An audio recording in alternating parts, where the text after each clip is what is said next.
the guru isn't just something outside that we're in relationship with. It's everything. It's the whole universe. And it's the practitioner. It's you, it's me.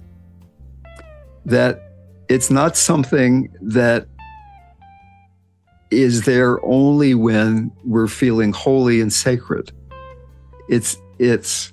So suppose you're saying a mantra, you're saying Ram, Ram, Ram. From the standpoint of tantra, each time you say Ram, it is Ram. Each time you look in the mirror, it is Ram. Each time you look at your partner or your child or your neighbor, it is Ram. It is the mother.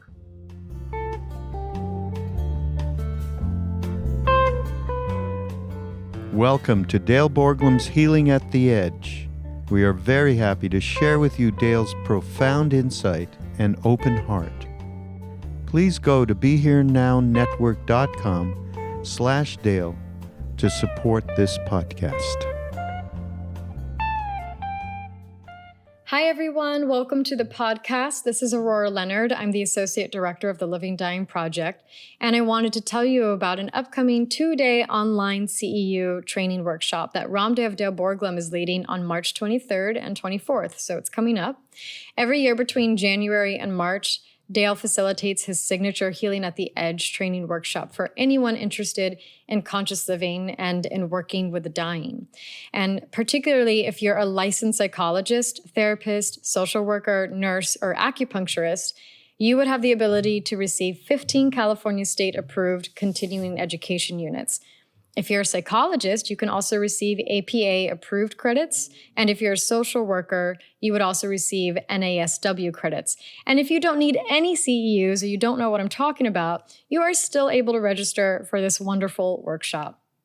Dale will be teaching his healing paradigm, exercises and practices that you can use in your daily life. And just as a side note here, when I received his specific Tonglen teaching, and I actually did it for several days and weeks, it completely transformed what I thought compassion was. And I had an actual embodied experience, which was totally life-changing for me. And I think if you take this workshop and you actually utilize some of these practices, you'll receive some really wonderful insights and benefits from them. He will also teach practices for when you're with someone who is dying. And there's just such invaluable insight and what he teaches in this workshop and what it's actually like when you're there with someone who is transitioning and what really matters in those sacred moments. So please head over to www.livingdying.org and you will see a banner for the Healing at the Edge Conscious Living, Conscious Dying Training Workshop. It's right there on the main webpage. Click on that and you'll have the ability to read all of the information. And feel free to email us with any questions. Our email is info@livingdying.org, or you can call us directly. And actually, I will be the one picking up the phone and we can chat more about it. Our number is 415-456-3915. Much love to you all, and I hope you enjoy this episode of Dale Borglum's Healing at the Edge. Today, I would like to talk about finding the object of your devotion. I've been thinking a lot about this topic this week, and it really seems to me in a very deep and direct way that without devotion, the spiritual path that we're exploring individually and together is a path that's lonely and much more difficult without devotion. It's a little tricky to talk about because this isn't a group where everybody's devoted to Jesus or everybody's devoted to Maharaji or everybody's devoted to Hanuman. Certainly there are people that are Buddhists or who are agnostic even. So I'm going to try to keep the language eclectic in general. It's slightly tongue-tying at times, but let's give it a go. Without devotion, you're really never going to feel an intimacy between yourself and the teaching, or between yourself and the teacher. Guru Padmasambhava, the Indian saint who brought Buddhism to Tibet said he explained the power of devotion by saying that if your devotion is characterized by confidence, then realization will arise instantly within you. Imagine that. If your devotion is characterized by confidence, he's saying you will instantaneously be realized. There's a great saint, Sri Nisargadatta Maharaj, the Beediwala, very popular saint who died, 10, 20 years ago. And somebody asked him how he got enlightened. He said, well, I met my guru and he said I was enlightened and I believed him. So that was the easy path. Ramana Maharshi, another very great saint, said, God, Guru, and self are one. And that is basically the core of what we're going to be talking about today. God, Guru, and self are one. And that's self with a capital S. So that the Guru is at one level, this person, man, woman out there in the world who talks and gives teachings and blesses people and does things like that. But at another level, the guru is none other than reality, is none other than truth. Ramana Maharshi said, God, Guru, and self are one. The inner guru is the self in the innermost heart and pulls the devotee's heart back into its source.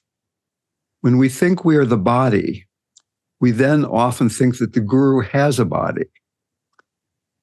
The outer guru pushes the mind to turn inward, and the inner guru pulls back toward the source. This is Guru's grace. Meditation is meant to remove the ignorant idea that the guru is only outside. The guru steadily abides in the self. Find the guru by intense meditation. The whole universe is the form of the guru. See the guru in all beings. The guru does not bring about self-realization, but only removes obstacles to it. You are not the body, nor is the guru. You are the self, and so is the guru. This knowledge is gained by what you call self-realization. So, when we think of this notion guru, it's often an esoteric idea, somebody in India or far away who has almost magical powers. But what Ramana is saying here is that the guru is actually our true self. That it can be helpful at times to have an outer teacher to point this inward journey in a certain sense. But it could also be said that the guru is nothing other than pure awareness. And we can make pure awareness or unconditional love the center of our practice. Truth can be spelled with a small t, truth can be spelled with a capital T. The guru is truth, God is truth. Devotion to awareness is the secret sauce. So the guru is a method. Devotion to the guru is a method. And it's really been my experience again and again that I need to be devoted to something more than I'm attached to my own suffering. People are attached to their own suffering. And to ask you or me to let go of our suffering, to just let it go and be free, is a very difficult ask. Because letting go of identification with suffering is becoming a different person. You and I often sometimes think, that we are this person who suffers. This is me. And to let go of that is ego death. And to die is confronting our fundamental core fear. So that can we find something we're devoted to? We're devoted to more strongly, we trust more deeply than we're attached to our suffering. And obviously that isn't going to be, for most of us, something that happens just like that. It's going to be something that's going back and forth. Sometimes there's more faith in the guru, in love, in awareness. Sometimes there's going to be attachment to suffering. But this letting go of attachment to suffering without devotion, devotion to something, devotion to truth, devotion to awareness, devotion to God, devotion to Guru, makes it so much easier. Devotion softens the fear of total surrender. I was thinking about how my relationship with the outer guru has changed my current life and my practice. And I'm still neurotic. You can ask Natalie about that if you like. I still get a little grumpy at times. You can ask John about that. But what I've really noticed is that there is this fundamental core trust that it's all okay. That even though there's these neurotic waves on top of the ocean, there is this deep, deep sense of trust. There's a feeling of connection. And that leads to a sense of fearlessness. Now, I'm not saying I don't get agitated, I don't get weird, but underneath that, there's a complete fearlessness that this is okay. So Maharaji said things like, everything is impermanent except the love of God. He said, tell me, what do you ask of God? What do you ask of God? Very interesting question. Maybe you ask to have deep devotion. He said, don't lose heart. Don't worry. Leave your worries. When people think of me, I am with them. I never allow one of my people to escape from me. So my practice is not perfect, and that's okay. I have these neurotic tendencies. They still arise. But underneath that is, I believe those words. I believe what it is that he's saying. So that the more we work with that initial faith, that trust in devotion, it gives us a strong motivation for practice. Being able to be aware of the emotional patterns that cause suffering.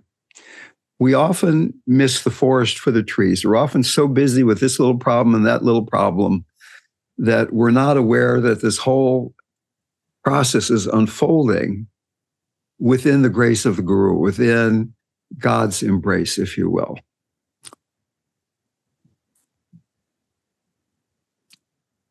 One can even just have faith in the Four Noble Truths of Buddhism. The first noble truth is that there is suffering, there is unsatisfactoriness that's inherent in physical existence. That we want more, we want less, we get what we want, then it leaves. That there's this unsatisfactory quality and that the second noble truth is that this suffering, this unsatisfactoriness is caused by attachments, caused by grasping. And the third noble truth is let go of grasping, no more suffering. And the fourth noble truth is the Eightfold Path. Here's the way you do it: right meditation, right concentration, right speech, right livelihood, etc. I don't remember all of them. I'm not a Buddhist. Okay. So I would suggest that in your life, you've been aware of how these noble truths actually are true. That when you let go of grasping, suffering is gone. When you grasp, suffering is there. Just that understanding, just knowing that in your bones is something one can be devoted to, that can carry you through all of the choppy waters of spiritual practice. Maharaji also said, I am everybody's guru. Now, I'm sure there are people that feel jealous. Oh, RamDev got to go to India with Ram Dass and he hung out with Maharaji and Anandamayi and he had all these wonderful experiences. And yes, I did. And at the same time, I have a very deep sense that I needed to go there, that I was so stubborn that I needed to go to India and get hepatitis and malaria and dysentery and all those things, and that other people have just as deep, if not deeper, relationships with the Guru in the form of Maharaji or Christ or the mother or whoever it is. and they never had to leave their hometown. Although Trungpa Rinpoche did say that he thought it was impossible to get enlightened in California because the weather's too good. He said, but that was before the fires. That was before the big traffic jam. It's like 30 years ago, he said, California is like a heaven realm, so there's not enough friction to get enlightened. I think if he came back now, he might change his opinion. Okay.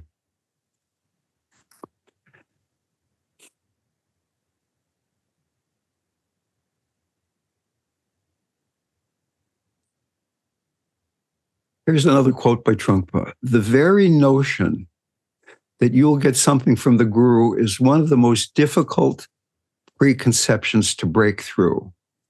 Rather, the student must give something in return for the teachings. Some kind of psychological surrender is necessary, a gift of some sort. It is essential to surrender, to open yourself, to present whatever you are to the guru, rather than trying to present yourself as a worthwhile student. Your guru is the one with whom you can communicate directly and thoroughly. So that doesn't have to be somebody in a body. I spent very little time actually talking to Maharaji, sitting in front of him in India. The amount of conversations we had, I could write down on just a few sheets of paper. At the same time, I've been in constant or very frequent conversation with him on and on as the years go by. And our level of psychological integration often really determines how we approach God, what level of intimacy we can have. If we're still having early childhood fixations, we'll treat the guru or God or the teaching or the teacher as a parent replacement, that we need something to tell us what to do. So that there is this intertwining of our psychological unfolding with a maturing of our relationship with our devotion. And in a certain way, there's a very important interplay between devotion and self-compassion. We had a whole meeting about this a few months ago, that as we start going into a devotional surrender, it's going to uncover places where we're unable to do that. And then we judge your practice and we say, I'm not a good enough meditator. I'm not a good enough devotee. And without compassion for that place, those places, devotion gets blocked. So there's this interplay back and forth between devotion and compassion. So we're going from conditioning to longing for love to love itself. Okay. So stages of devotion.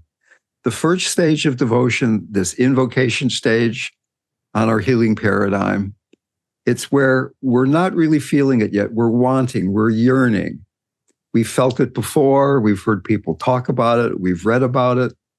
But at least in the moment, at least in this moment right now, I are not feeling that true connection.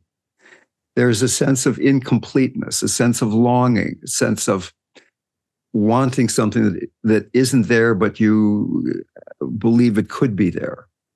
You can ask yourself, what do you have faith in? What are you willing to receive? What are you willing to be touched by? What are you willing to reach out for? So it takes some sense of humility plus confidence at the same time, that here is the practitioner, here you are, here we are. And we're not feeling connected. We're not feeling like a very good devotee in that moment. Can we have the confidence, the faith to reach out from that place? As you're saying the mantra, as you're saying the prayer, it's a reaching out for connectedness. It's saying, please show up, please show up. It's the same if it's not prayer or mantra, but it's an awareness practice that you're sitting on your cushion, you're at a retreat, you're at home, You sit down and the mind is going all over the place. There's an agitated mind, or there's a tired mind, there's a tired body. There's very little clarity. Can you still keep cultivating mindfulness? Can you still keep coming back again and again and again? Each time you notice you're lost in thought, in identification with separateness, can you come back to being present in the moment? Devotion brings energy and interest to practice. It softens, it enlivens the practice. There's some innate tenderness to each of our hearts. And when we're not feeling that, but we remember it, we've seen it, we've felt it, we've heard it, can we remember that and keep coming back to this quality of surrender?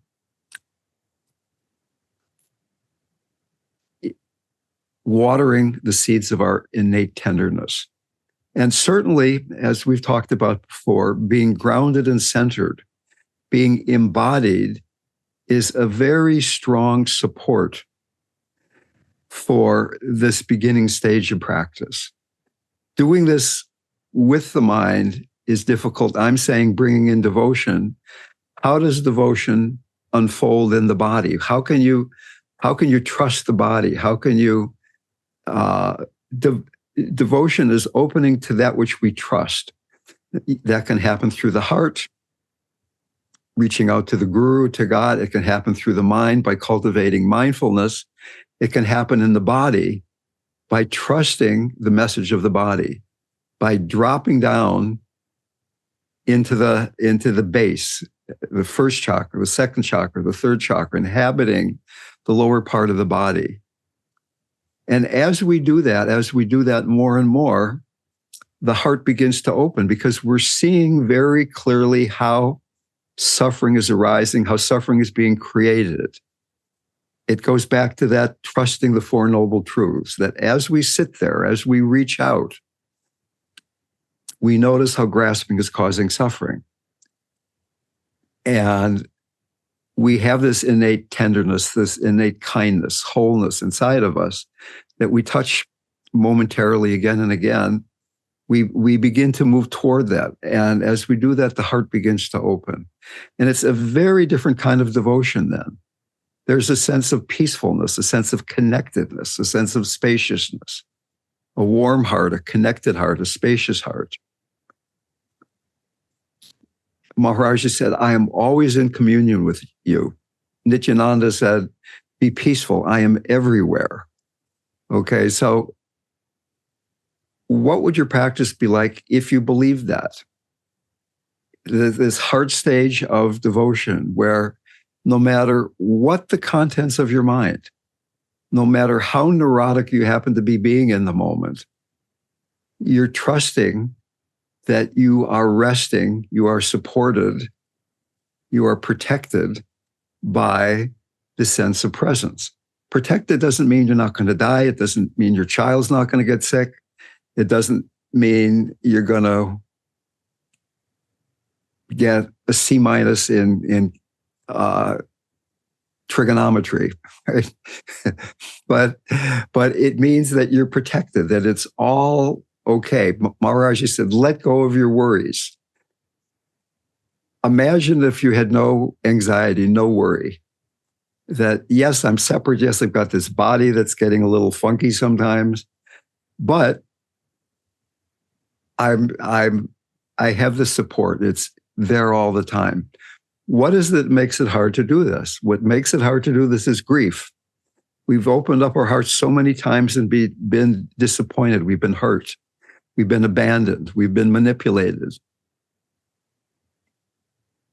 by others, by ourselves, and begin to have a softening relationship, a devotional relationship, even with the place of the pain that's been suppressed deep in the body.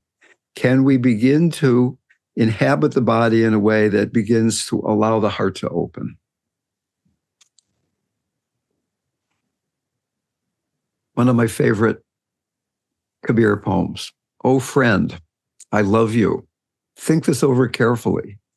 If you are in love, then why are you asleep? If you have found him, give yourself to him, take him. Why do you lose track of him again and again?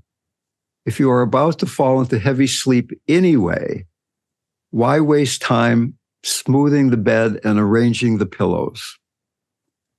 Kabir will tell you the truth. This is what love is like.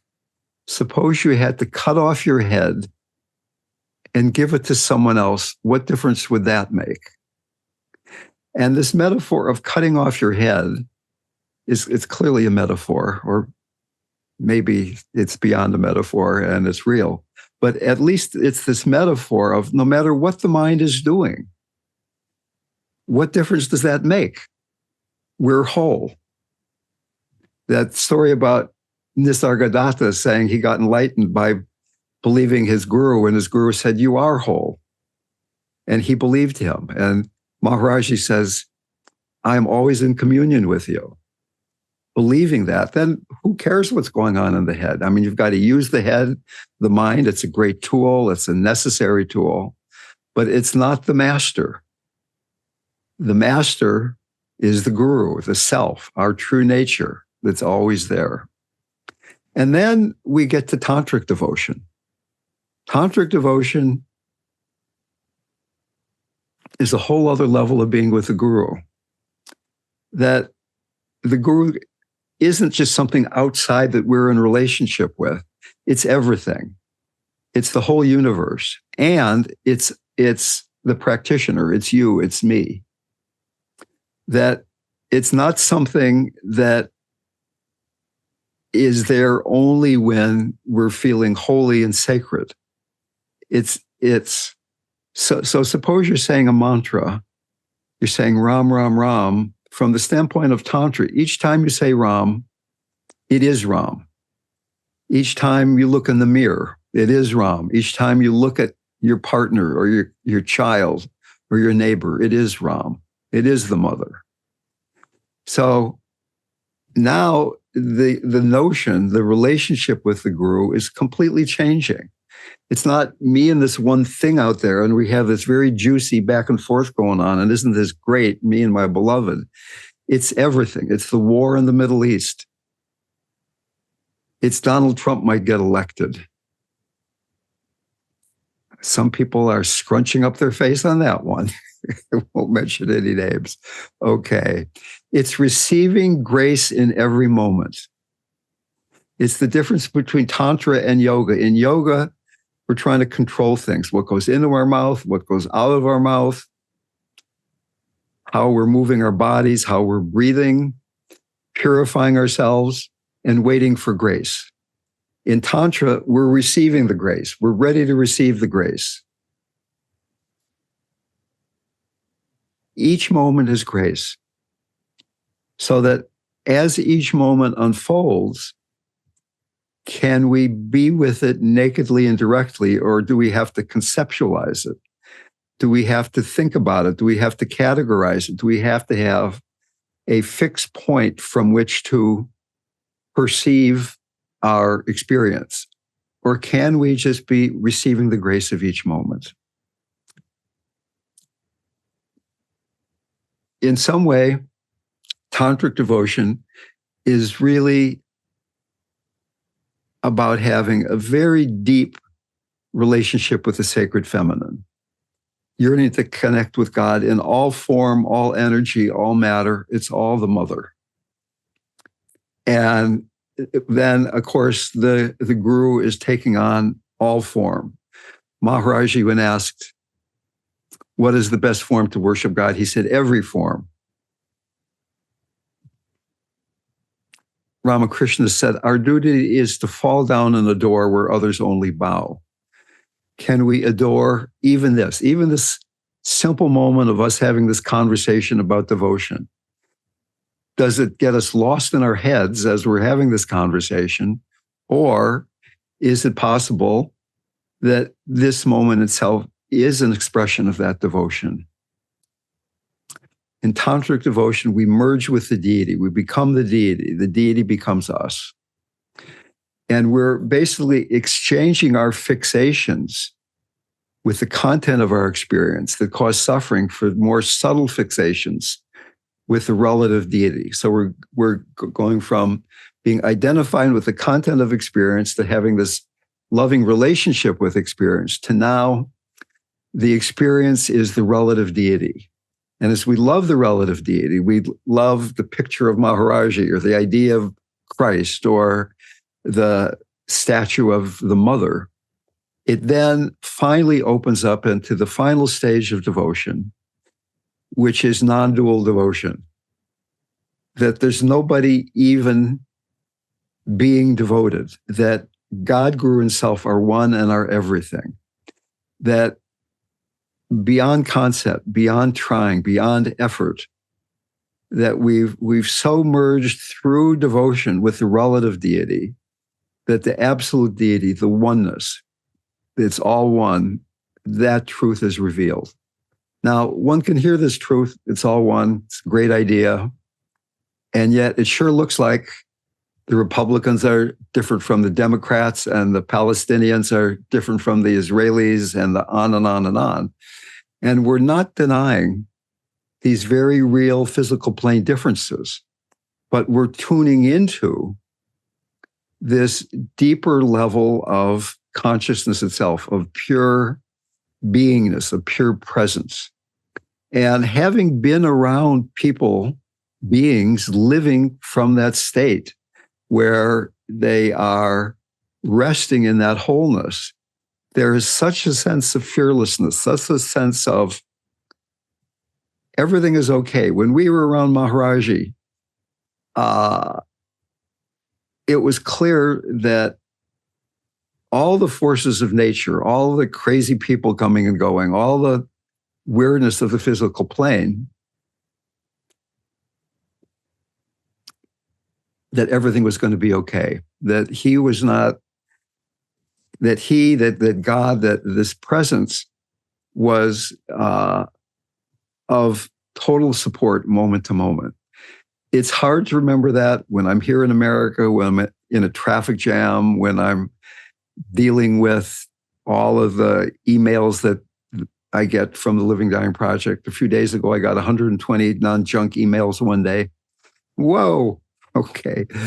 And can I be with that kind of activity and not get lost? So to me, I can't do that except through devotion. Devotion to awareness, devotion to self, devotion to the Guru, devotion to God.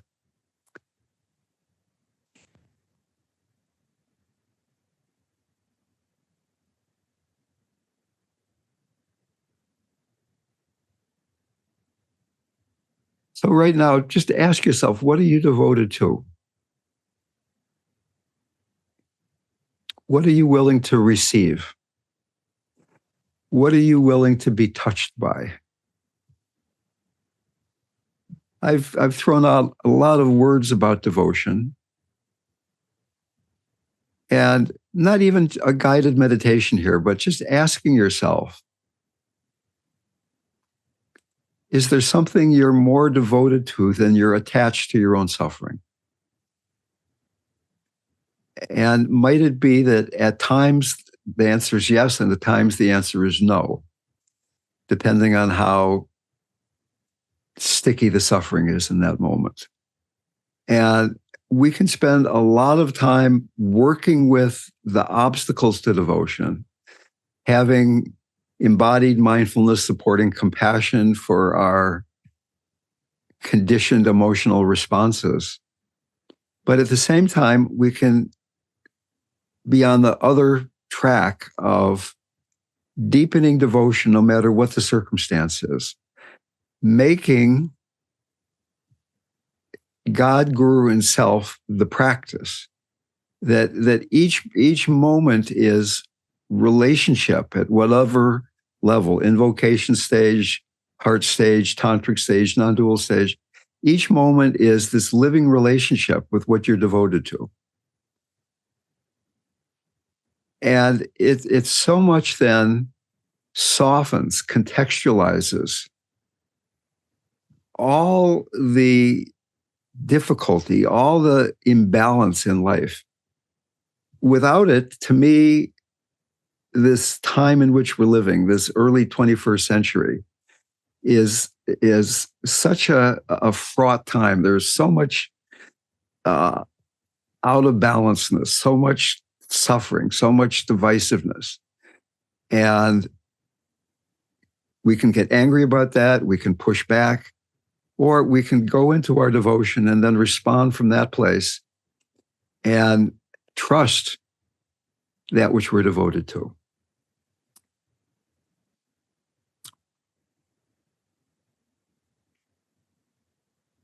Opening to grace in every moment. Catching hold of the first moment of perception. Rather than naming, we rest in that feeling of the arising perception as the expression of that which we're devoted to. The beloved can only be everything.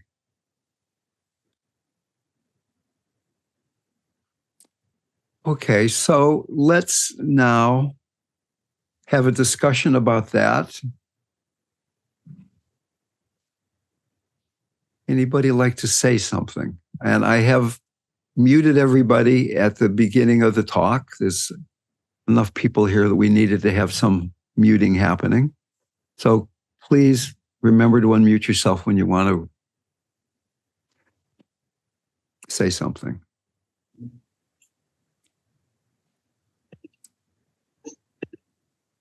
Also, it might help if you hit the button, raise your hand.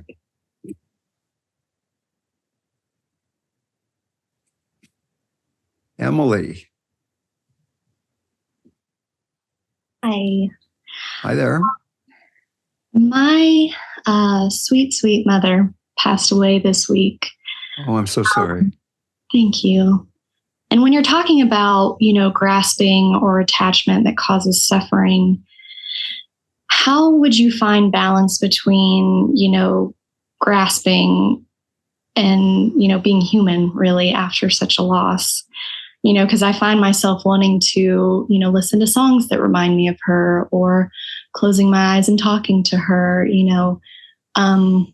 What of that is attachment that's causing the suffering, or is there a balance? What are your thoughts on that? Yeah, that's a great question, Emily. And once again, I'm sorry for your loss. The loss of one's mother is profoundly difficult for most people. So there are no emotions, including grief, that are intrinsically good or bad. That emotions are healing messages. And the more difficult emotions like deep grief or rage or deep fear are very difficult not to get caught in, if you will. But at the same time, one can consciously grieve, feeling that you want to talk to your mother, feeling deeply sad that your mother's no longer here for you to be with in the way that she was before, is totally appropriate and doesn't necessarily cause suffering. Now, I would guess that at times, because of how much you loved your mother, at times there is a pure grief where you're feeling it openly without grasping. You're just feeling the sadness. You're feeling the loss in a very direct, visceral way.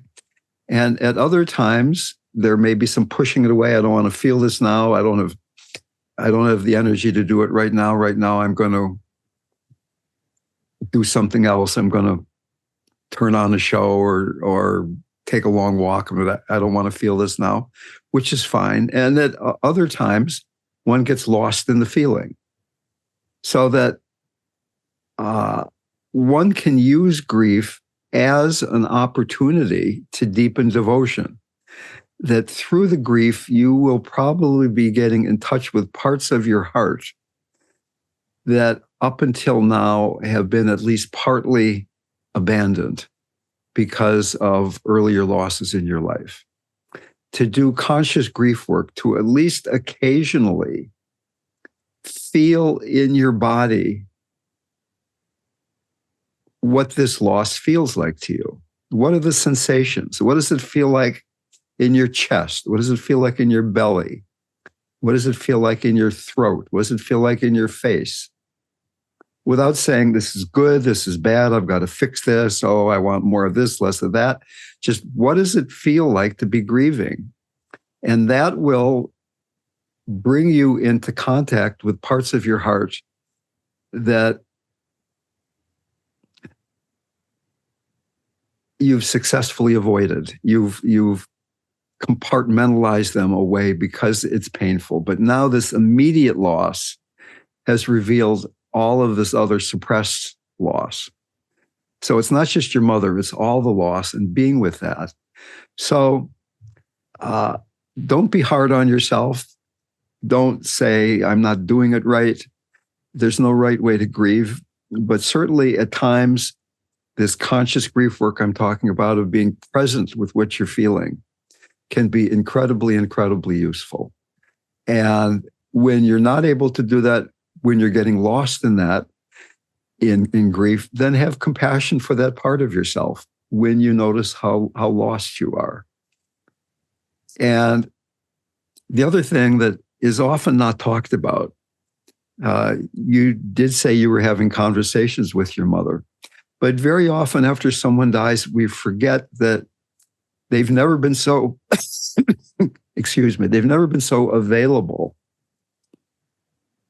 to shower us with love and blessings, to be open to receiving love from your mother now, rather than I have to guide her on her way and support her. Yes, that's a great thing.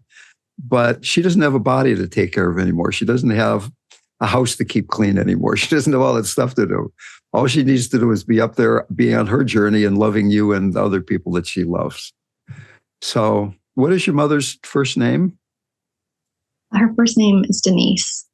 I'm sorry, I couldn't hear. Denise. Denise. So let us all send Denise blessings on her journey, and let her passing remind us of our mortality and motivate us to deepen our devotion and our love for each other. Thank you so much. Thank you for so much. Bringing that forward, Emily. Absolutely. Delia?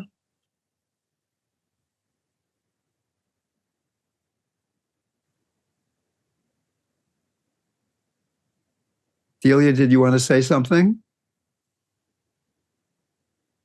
Yeah, sorry about that. That's okay. Yeah, my question, I'm not sure if I'll be able to formulate it well, but it's like about the guru and just between your words and what I'm reading that John dropped into the chat from RamDev about every person has a guru, but only some have a guru on this plane. I wanted to ask about the guru and do you see it as a necessary component to self-realization? Because, yeah. Okay, I get the question. That's the question. Mm-hmm. That's the question. That's a big question. And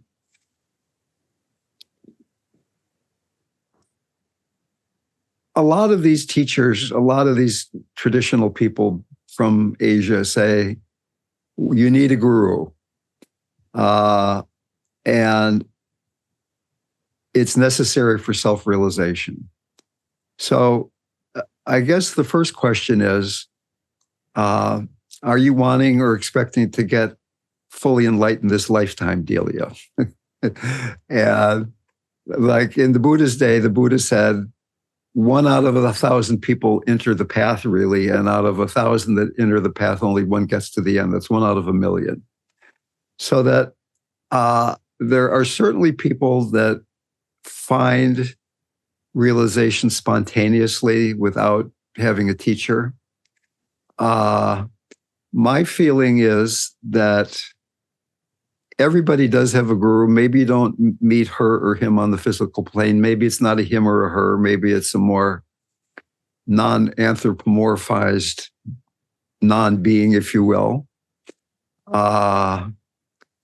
If you feel the lack of having a physical plane guru, or even somebody that was on the physical plane, if you really feel that, then ask for it, demand it.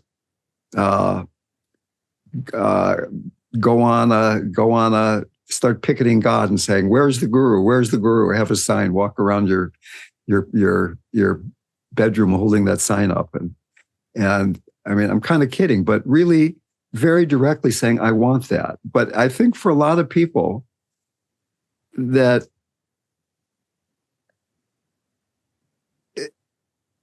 it's finding that place in yourself. And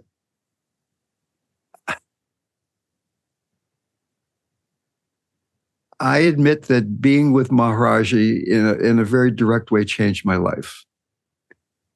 At the same time, in India, they say that the function of the guru takes place in the first second after meeting the guru. And then you've got to bring that into manifestation in your life. So that possibly you've had that experience not by dragging your body to India and all the complications that entails, but by taking a psychedelic or having a child or having some experience being in nature.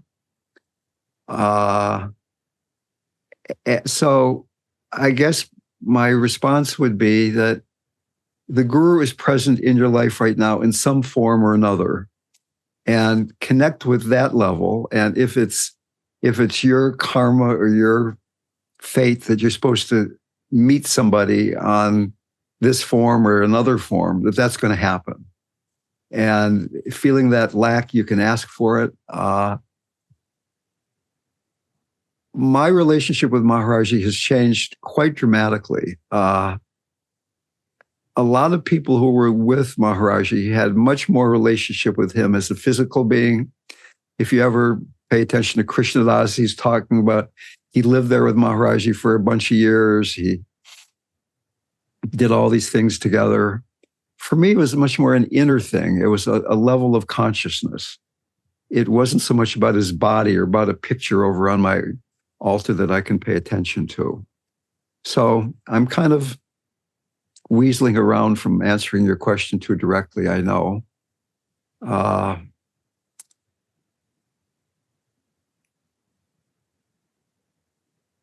Certainly, the guru can be the Dharma, can be awareness itself. And if you have a certain personality that you don't need a person to be in love with, then it doesn't have to be a person, right? It can be the Dharma. It can be the Four Noble Truths. Okay? So that's the best I've got.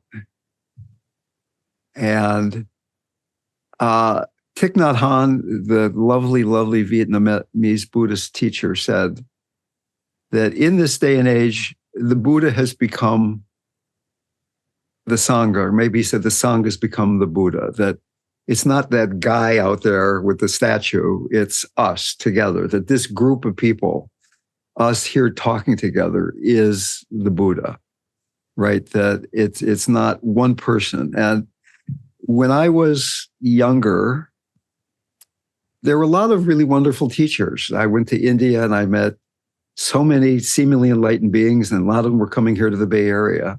And in truth, and I hope this doesn't sound too presumptuous, but there's nobody that I know that I want to drive over a bridge in the Bay Area here now to go and see, right? That God is becoming democratized, that Maharaji split into 1,000 pieces, and Anandamai, and all these great teachers, none of them really had a successor.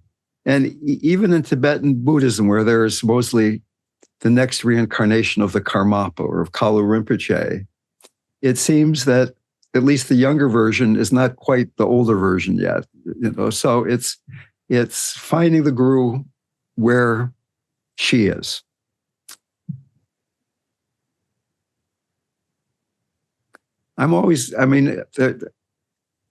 For a long time, I was very reluctant to talk about Maharaji and Guru because I thought either people would think it's so gauche or it would make them jealous. But now I figure, well, let's just talk about it because it was such an important experience for me. Okay.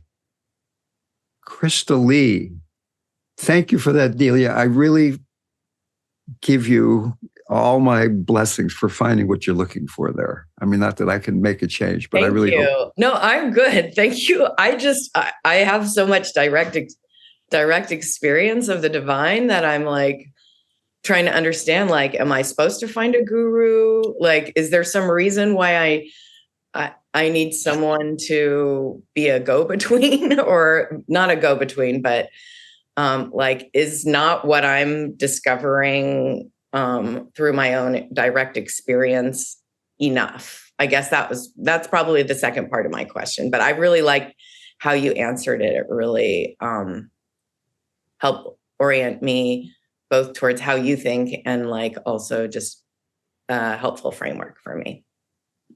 And what I will say is that the answer to the second part of your question is yes. It is enough for the time being, and it maybe will continue to be enough. And if it's not enough, you'll know. So right now it's enough. Thank you. Thank you. Thumbs up. Krista Lee. I've been thinking about sadhana. And so typically I've been a regular daily sadhana bhakti yogi type. And over the course of the last several years, I've just been kind of more doing it for fun because I'm feeling more into like non-dualism. And I guess my question is, I like doing sadhana for fun, but do you have any suggestions for what practice can look like as your relationship to what you are devoted to changes?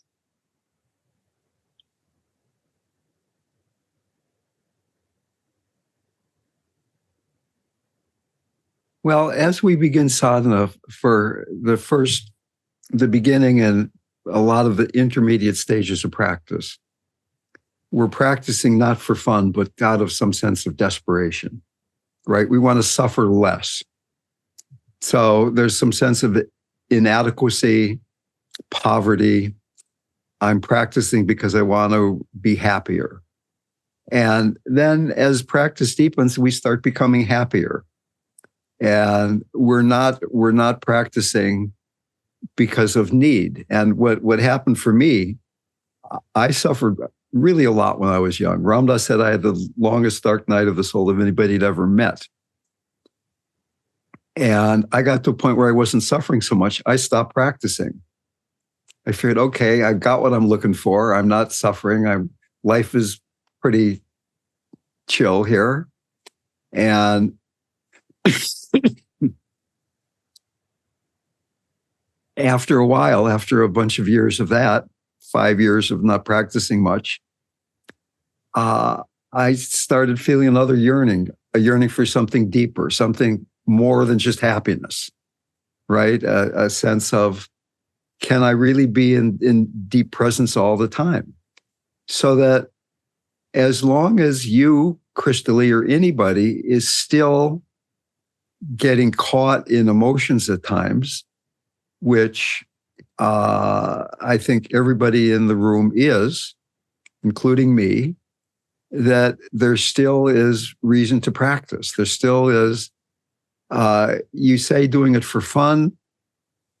It's a nice word, but I would say that to unpack that word a little bit, you're practicing not out of desperation anymore, not out of need and fear, but you're practicing because it feels good. But at times your life doesn't feel good.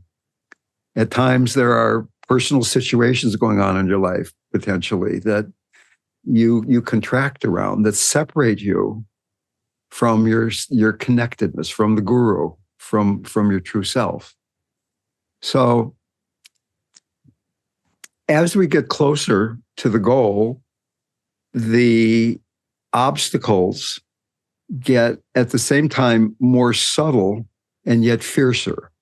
that the guardians at the gate, as you approach the inner sanctum, become more difficult to deal with. And in some ways, going back to Delia's question, that has a lot to do with why we need a guru. But up to a certain point, you've got your therapist, you got your yoga teacher, you've got your meditation teacher, you're working the program. But we often get to the point where the fundamental attachment to feeling that you are a separate human being is very difficult to let go of without somebody to kick you in the butt once in a while, right? So there's two levels of suffering. There's the childhood conditioning, emotional suffering, go to the therapist kind of suffering. And there's a much more subtle kind of suffering that comes from believing the illusion that you're a separate being, right? And you can clean up a lot of that first kind by therapy and other things and still look how healthy I am, and I'm a me, and I'm really a me. And by really being a me, there's some delusion there that's very difficult to dissolve. If you're talking about complete realization here.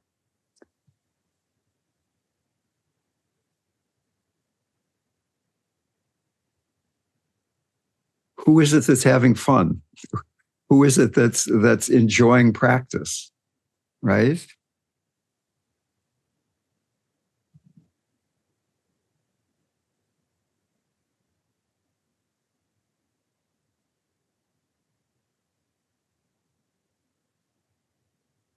And after Maharaji left his body, and I spent 5 years not meditating because I wasn't unhappy anymore, he wasn't there to tell me what to do. At the same time, life was there telling me what to do. And I needed to listen. And it took me, being as stubborn as I am, it took me a while. Okay, Shannon, please. Hello. I'll start this by saying that I'm kind of in a location where I'm challenged to have any in-person meeting with anyone. And when I can, even online, I am working so much that it's difficult. So I've taken on kind of everything. Like I've just immersed myself in everything that I can listen to, watch, and I find myself, okay, we're going to try bhakti yoga, we're going to try kriya yoga, we're going to, this meditation, this self-inquiry.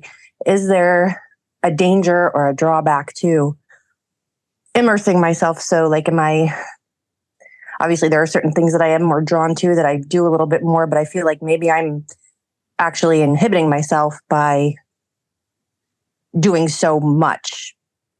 Does that make sense?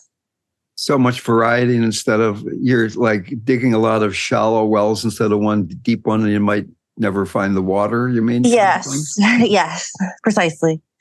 Okay. Yeah, well, that is a danger. But at the same time, until you know where to dig the one deep well, you keep digging shallow wells. So you say, oh, here's the place, right? I mean, until something grabs you and doesn't let you go, it sinks its teeth into your soul and says, this is your path. I mean, when I met Maharaji, when I met Ram Dass and all that back in the 1960s, believe it or not, I didn't have any choice in the matter. And I went off to India. I met Swami Muktananda because Maharaji wasn't available yet, and I spent 6 months with Muktananda. It didn't take hold. I felt like I was a bad devotee because I couldn't feel that connection with him. And I tried to the extent that I almost died, literally. And it didn't work. I didn't have that connection. So I left and I met Maharaji, and boom, in one instant, there it was. So even though you're out in the middle of somewhere where there's not a lot of richness in terms of spiritual possibilities, on the ground there. Keep trying these things until something really, really connects with you, or you connect with it. That just the fact you're asking the question is indicating you have that deep yearning. It's a wonderful question to ask, and just asking itself shows a level of your heart that eventually that yearning will be met. And the operative word obviously is eventually. How long that takes, I have no idea. But I'm very happy that you're asking in such a direct way. Thank you so much. I appreciate the answer, and it makes me feel a lot better. Thank you. You're welcome. Let's do a guided meditation together.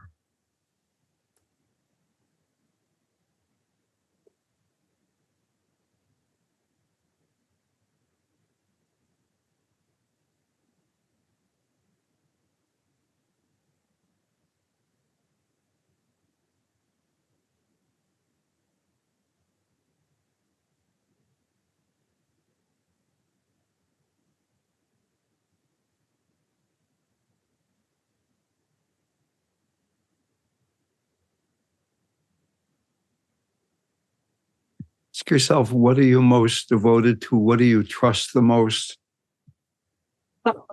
And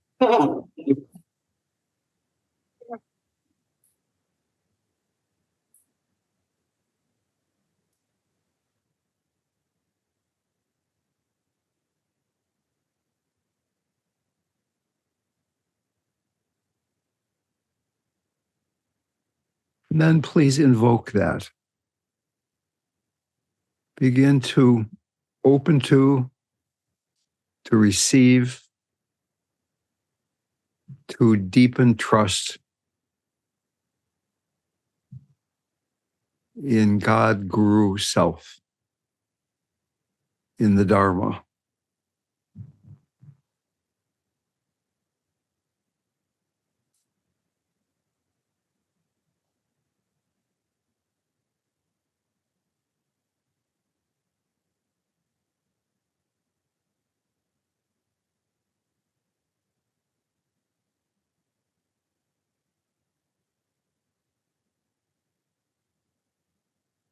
Allowing whatever arises in the body and in the mind to come and go without resistance, without grasping.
Can you feel yearning for this connection to deepen?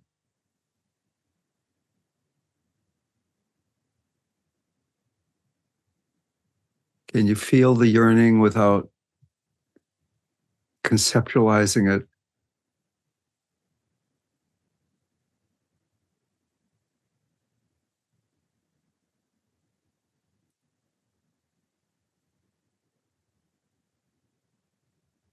Feeling that subtle or not so subtle suffering that's there when we're attached to our separateness, attached to our suffering. Can you invoke that which you trust deeply enough that this trust, this devotion is stronger than the fear of becoming somebody who's free from suffering.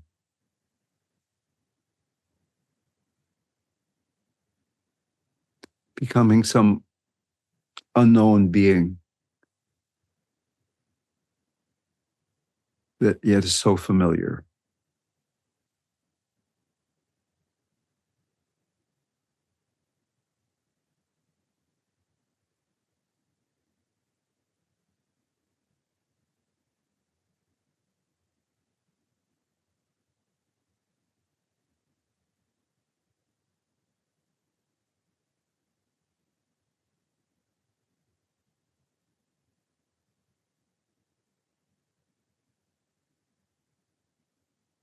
And that even as the body and the mind continue to arise, there is the possibility each moment of feeling connected to that which you invoked, receiving the blessing, pouring yourself out at the feet of the beloved.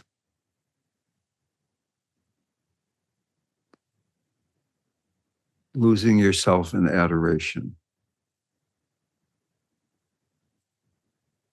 Trusting the Dharma so fully that the heart trusts and expands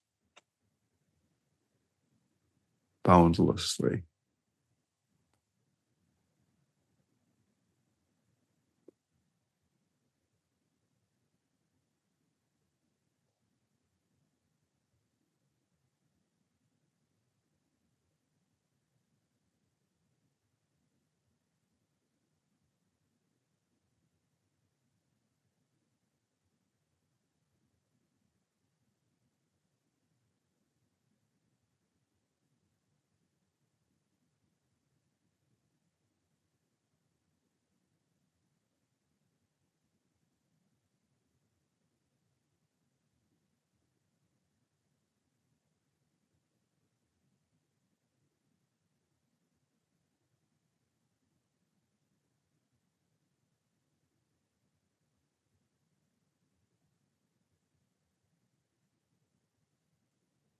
Being willing to cut off your head, what difference would that make?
Feeling the sense of connectedness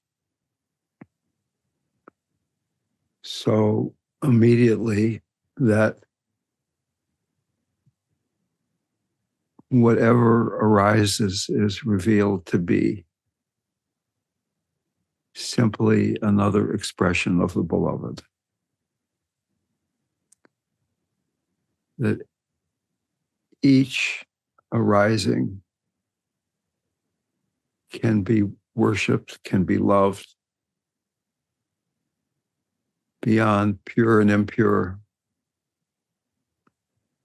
beyond control or repression.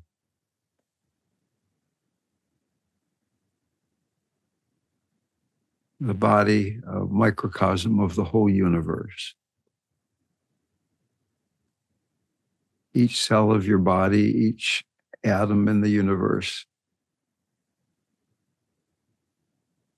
an expression of self.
Everything an expression of the relative deity, opening to that to the point where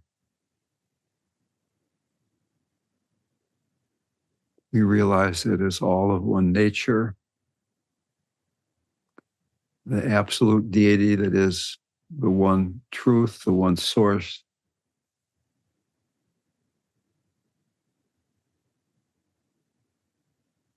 The whole universe is densely permeated with this essential nature, permeated with God's name,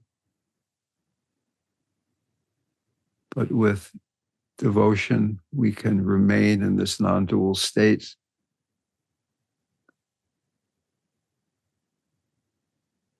Rather than getting caught in illusions of separateness.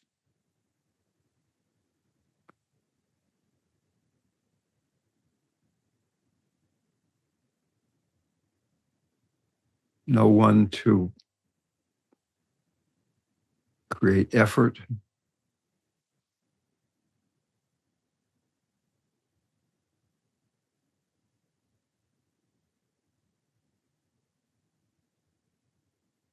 nothing is meditation or non-meditation. Resting.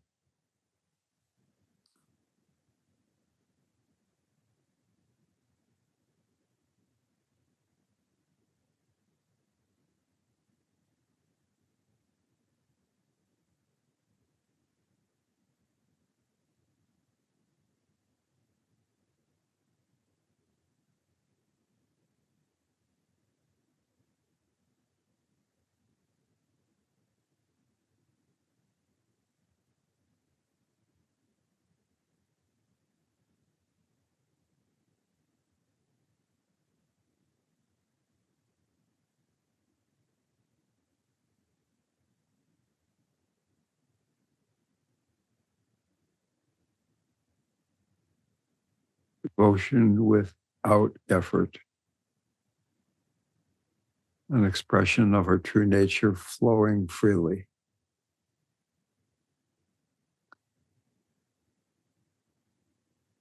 Great clarity.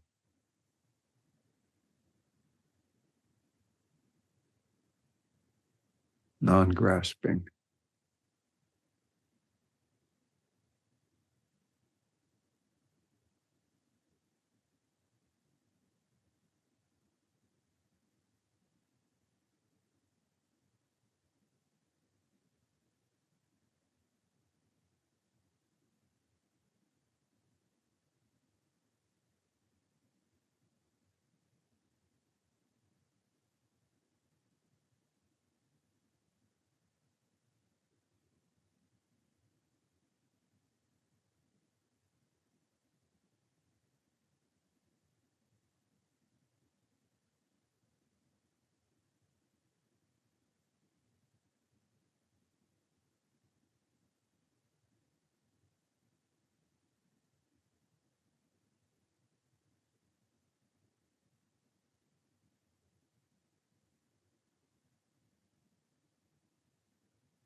May all beings be devoted to their true nature and be free from suffering.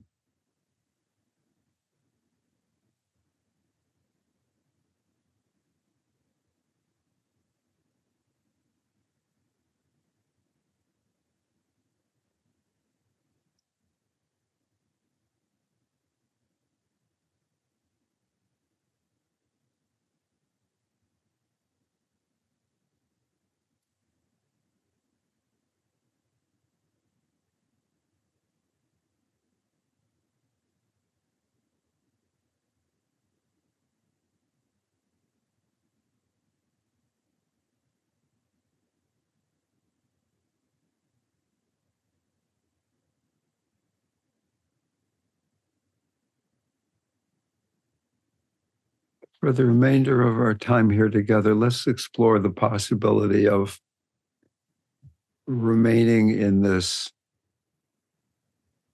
effortless devotional state and yet having a conversation about our lives. It's not one or the other, although it often unfolds that way.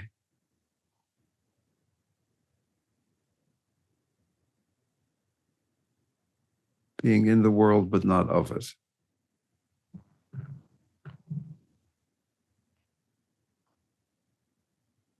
Dear Judy from Santa Fe, please unmute. I have recently had the experience of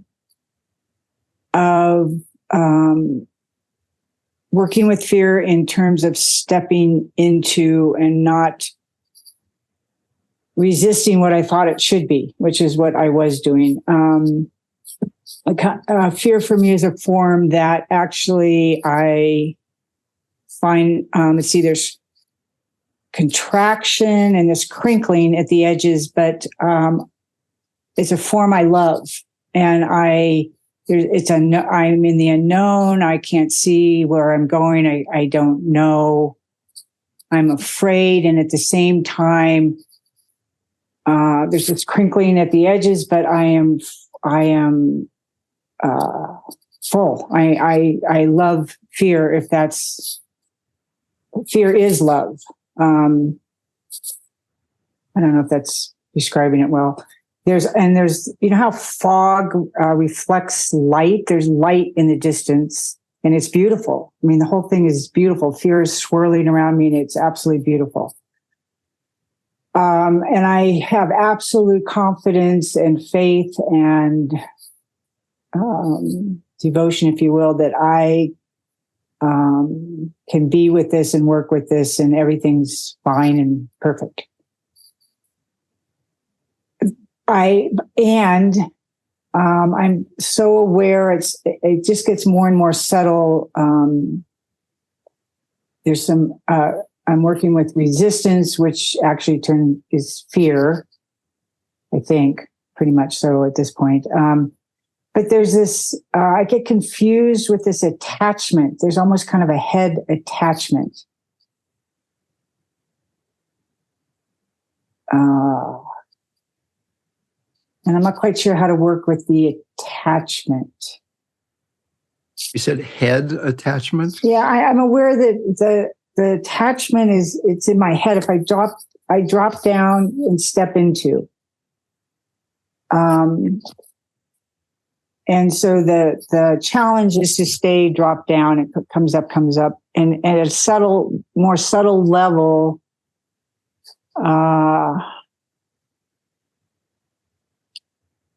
I'm aware that it's thoughts. Right.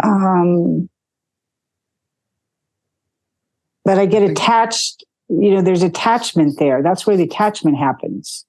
Right. So I think I get what you're asking, if I can jump in. Yeah, please.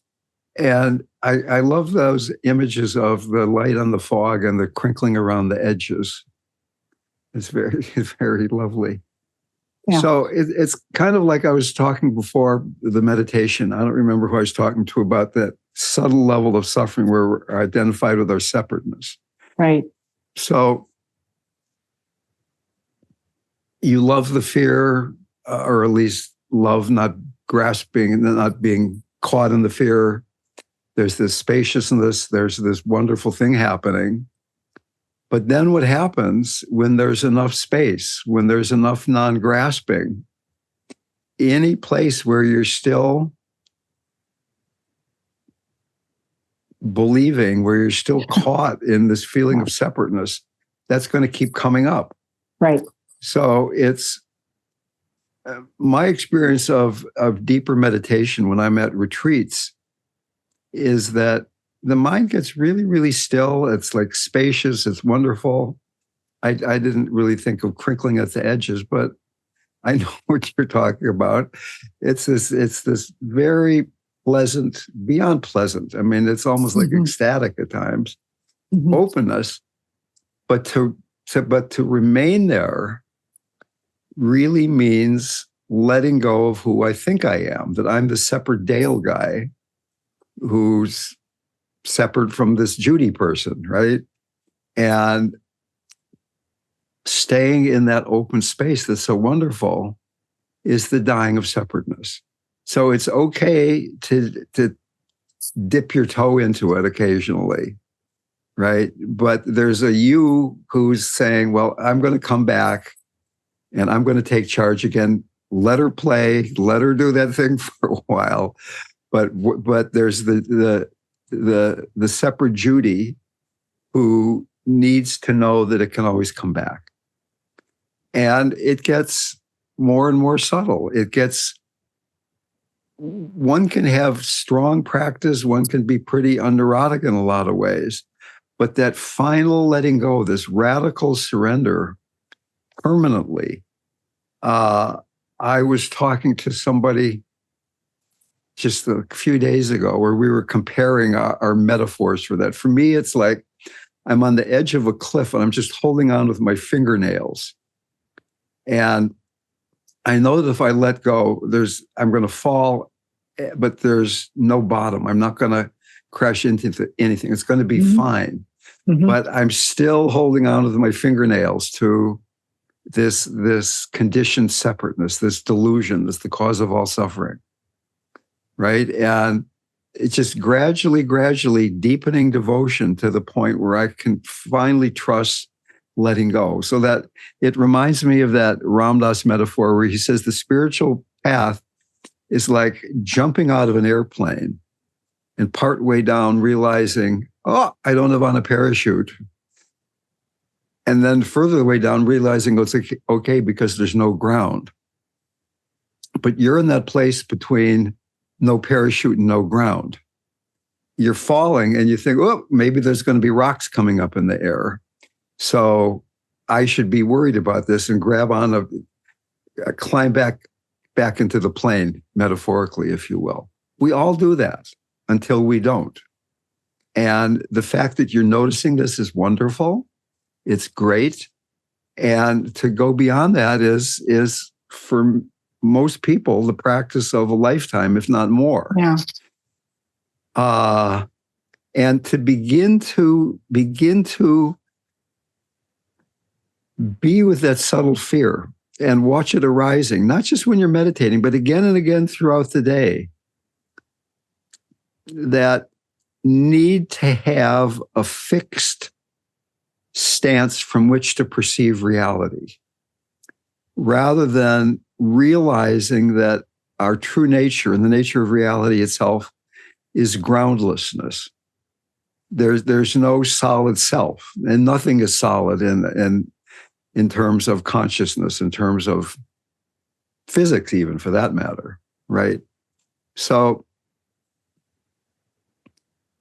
diving into that sense of groundlessness and getting more and more used to it, gradually trusting that I can do this free fall, and that it's all the beloved, that I'm Right. being held as I'm falling, is something that, so there's this fundamental tension between the needs of the ego and the spiritual reality. They're directly opposing each other. Right. Okay, so what I'm hearing is I mean, so as a day, I can see, that's why I say head trip, because as I go through my day, I can see my head coming, it's head thoughts, that I need this place, ego, to stand. But what I'm hearing for myself and what you're saying, is, and I get the free fall. I need to embody that more. I need to experience that. I need to experience that. Yeah, but even to say, I need to. So there's an I and there's my body and there's all this like dualistic stuff wrapped up in that sentence, which is the cause of the whole problem in the first place. Right. So it's very, very deeply ingrained, Judy. It's like it's the society we live in. It's the education you got. It's, So I mean, it is, but it's a very it's. But I just keep doing what I'm doing. Yes. There we go. That's all I need to say. Just keep doing what you're perfect. Okay.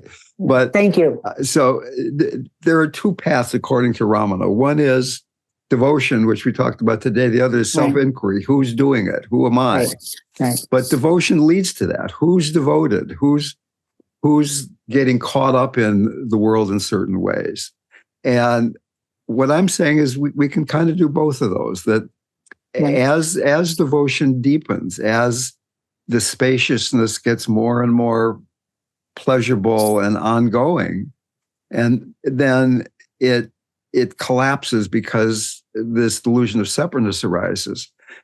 Who is it that's feeling the crinkly stuff on the edge, right? Who is that? I mean, there is no edge. Right. Yeah. And who's watching? That is helpful. Yeah. Okay. All right. Thank you very, very much. You're very, very welcome. And dear Alex Thomas. Hey, Dale. Hi. Just a couple of things. One's the notion of a teacher. I haven't read a biography of the Buddha, but he did go without a teacher. Like he met teachers. Yeah. But then, like your experience, he had no resonance with them and he moved on. And eventually it was just him and whatever's in front of him under the Bodhi tree. And kind of reminds me of the Jesus story where he's cast out into the desert. Right. Which is, there you are without your attachments. And what do you do now? Right. And then now the various forms of distraction show up or attempt to prevent you from staying in this groundless state, right? Yeah. Which is similar to like the death process when it begins to just unfold. And how long can you just stay in that sense of groundlessness while you're noticing that your attachment's starting to do war with you? Yeah. The other thing is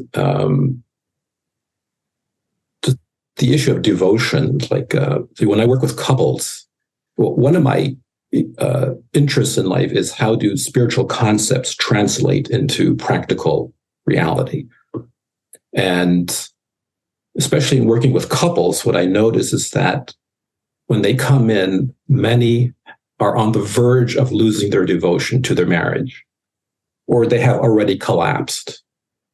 And they're looking to me to kind of hold this devotion that there might be still something good that can be experienced here, right? And from my point of view, sometimes I'm thinking, when they're yelling at each other and they're pointing out their resentments and et cetera, like there's no spirit here, right? There's just, complete resentment, sadness, anger, et cetera. Like where's the spirit in it? And then another voice tells me, you're right in the middle of it. Because these two people are now faced with impermanence as well as they're thrust into groundlessness. And they're kind of flailing. And the only thing they know is to hold on to what they know, which is disappointment, anger, resentment, sadness. And then the way out, the only way I have found the way out is to return to some sense of presence, where you kind of just be present to yourself right now, kind of set yourself aside just for a moment, so that the fog can kind of clear out a little bit, so that you can kind of just be present in the moment right now and take another point of view about yourself. And that's kind of, if that doesn't happen, then they remain kind of stuck in this kind of very contracted place. And I found like the Bardo teachings from the Bon tradition, Tibetan Buddhism, has been very helpful to understand like where people get stuck and where they only see themselves now and nothing else. How that really is kind of like a hell realm now. But yeah, like the return to devotion comes when you kind of just for a brief moment are able to just stop the mental chatter, just be present and relativize yourself a little bit and kind of just be okay with, you don't know, right? And we don't know what's going to happen next, but we do know that the past can't happen again. Like if you're thinking that all you need to do is go back to the past, it's just not going to work, because you're creating something new, and it's challenging. But the only way to move forward is to remain present and to return to the sense of devotion that, you know, this marriage, the marriage is greater than the sum of its parts. Well said. Certainly, there is current research that shows that to heal PTSD or severe trauma, that it's first necessary to become embodied, to get grounded and centered, to come right in the present before we go into the healing of what got embedded in the present from the past. And I think that's pretty much exactly what you're saying here.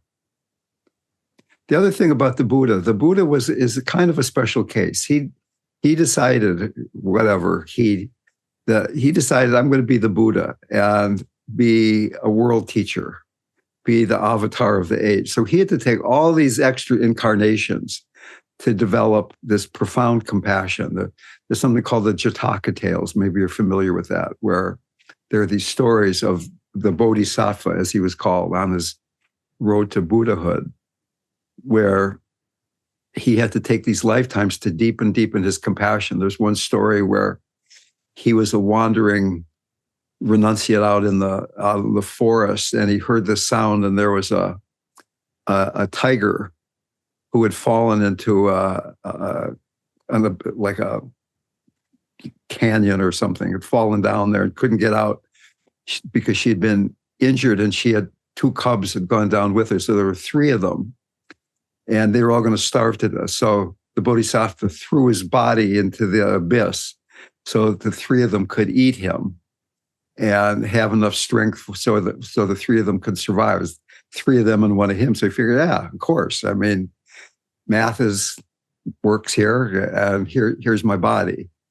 So I'd settle for just enlightenment. I don't need to be the world teacher. Okay. So Ian, thank you, Alex, for the wise words. Hi, how are you? Good. Enjoying today's talk. This might seem like a simple question to me that kind of only occurred to me recently, but you've spoken about how you can ask God for things, and as simple as that is, that really never occurred to me. But my question is, I recently went to like a plant medicine ceremony, and I was kind of able to ask questions and have, I believe, a dialogue, you know.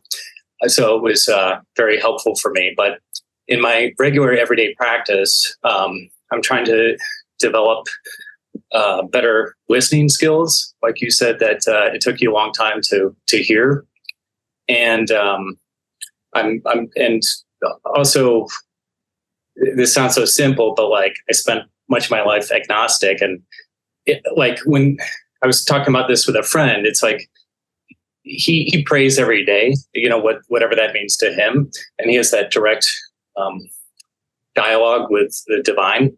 And for me, I find him much more in my head. And so I'm just trying to see if you maybe have a practice or some techniques other than keep trying and meditation to more deeply pray and listen. Great. So I've always felt that praying is about me. It's not about communicating. That if God is God or Maharaji is Maharaji, he knows exactly what I need. He knows it better than I know it, right? So why am I telling him, hey, I want a little more of this and a little less of that? I mean, in a way, that's the ultimate arrogance. But me expressing that is reifying something. It's deepening something in me. And at the same time, my practice is more just simple mantra, where by repeating this mantra that Maharaji gave me, how many millions of times, that I'm learning to trust when he says, I'm always in communion with you, rather than I've got to figure it out, right? He even said, it is better to trust in God than to try to figure things out. So that me asking for something, I think, is a very beginning stage. It's like admitting, it's kind of like in the 12 steps. The first step is you got to admit that you're helpless and you got to receive help. Okay, so you say, God, I really need help here. I need more of this and less of that. But as you start going through these stages, and I'm no expert in the 12 steps, I'm really not. But my understanding is that as you go through those stages, it's more about trusting and healing. But in the beginning, you've got to make that, you've got to surrender. You've got to admit that you need something. So once again, and I've said this so many times, but I find it so remarkably helpful that if you're saying a mantra, it can be said from different stages of devotion that we talk through today, but not specifically in this context. So that mantra from the invocation stage, from the beginning stage, is please show up. You're saying Ram, Ram, Ram. I felt you before, or Ram Dass said he felt them, or I've read books about that, but I'm lost in separateness, temporarily or for a long time or whatever.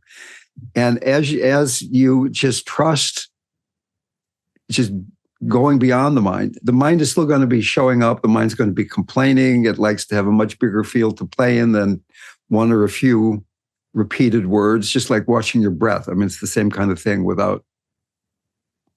Anyway, the heart begins to open, and there's this back and forth. There's this connection that there's this wonderful quote. Ram is talking to Hanuman, and Ram asks Hanuman, who are you? And Hanuman says, when I don't know who I am, I love you.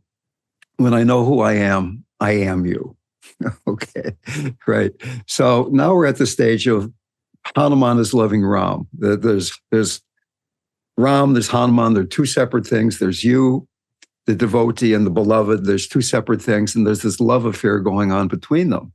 But as that deepens and the heart becomes more and more and more boundless, or at least you realize the boundless nature more and more and more. It's not becoming more boundless. You're realizing more the boundless nature.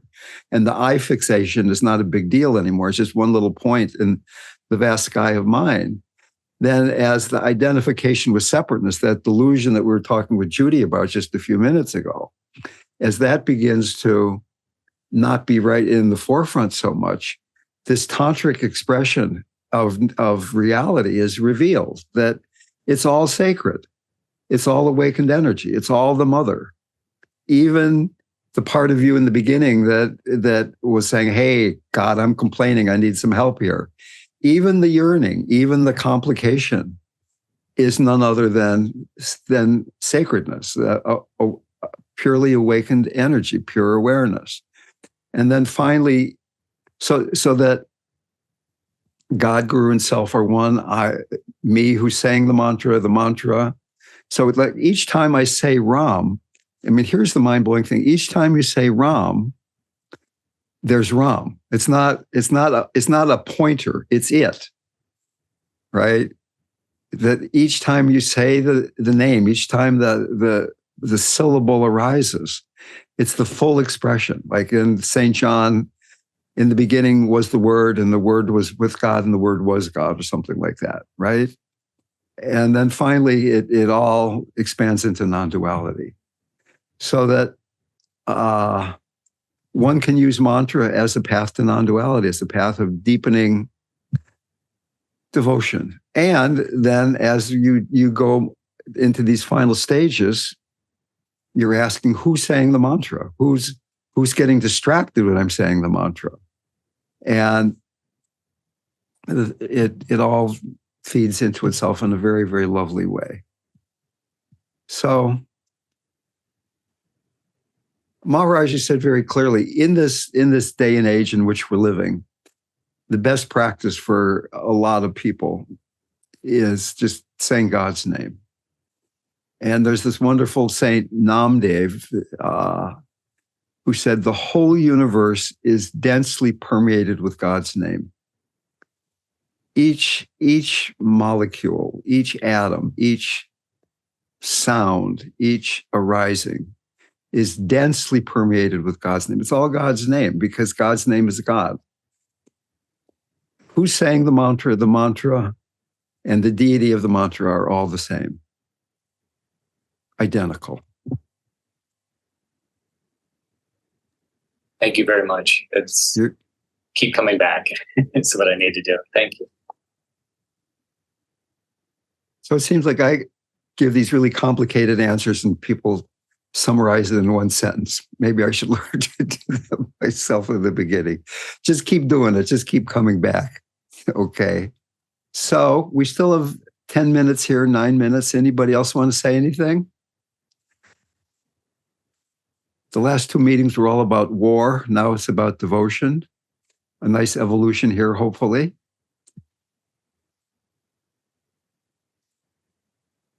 We could end early if nobody has anything to say.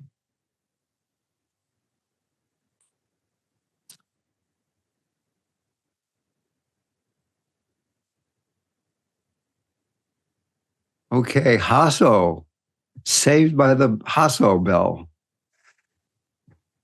What's happening? It's just so beautiful to be here with you and with all. It's such an honor. I wanted to say, when I do my own practice every day, which is a prayer mantra practice, I've been doing this for so long, and it has really morphed in a beautiful way. And I had no idea how it would morph and what's really happening. But what I observed is that if I would actually summarize the evolution of that practice, it would be there's nobody anymore practicing. It's just practicing. It's actually a gradual degradation of the ego structure that is believing it's doing anything. And that's really beautiful. And I when I reflect about that, I really feel that that's enough. I'm not expecting more even. So I just wanted to share that. Thank you. Thank you, Hasso. Mm-hmm.